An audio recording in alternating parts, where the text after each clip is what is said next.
Mauning order na to karon mga boss nga steel door. Ang sukod ani kay 90 by 210 mga boss. Ang kulay ani mga boss kay gipamix na to no, kay maupod ang gusto sa ato ang customer. Nag-request si customer sa color sa iyang order ug kaning iyahang design pod nga butangan og kulay black. So ang package ani mga boss kay naana siya steel door jamb, smart lock ang doorknob niya, door handle mga boss, ug hinges niya mga boss nga heavy duty tulo ka buok. Bali ang hinges ani mga boss welding gyapon. Ug naani siya flash bolt sa likod niya mga boss. Flash bolt dari sa taas. Ug syempre naani siya tag na to. Brand. Kung order mo mga boss no, diretso taod na ni siya mga boss kay naano siya door jamb.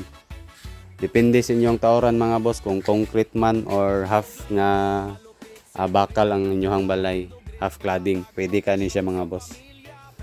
Ug kung order ay mo mga boss no, bali advance lang ninyo order kay kani manggod ang ato ang steel door mga boss kay dugay ang fabrication ani.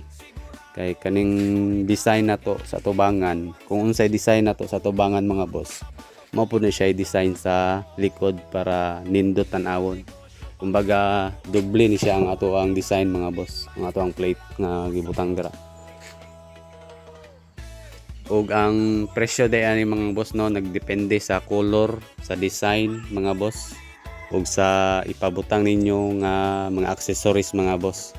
Ay naman pud tay ordinary nga doorknob mga boss, ug pwede po dili na lang niyo pabutangan og door handle.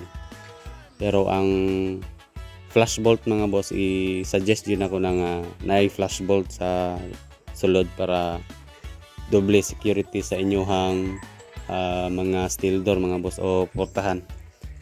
So sa tanan din nangutana no kung asa ako ang location. Kung ang location mga boss, Kidapawan City, North Cotabato. Pwede ra po ninyo i-Google Map. Makita ra ta sa Google Map. I-search lang ninyo ang Gong TV Metalworks mga boss. Kung gusto mo mag-order ani mga boss, message lang mo sa akong page. Message lang gid mo mga boss sa akong page kay kung mag-comment mo, di kita mo malukop og tubag tanan kay wala tay tao nga nagatubag ana. So busy po kayo ko. Message lang mo sa akong page, Gong TV.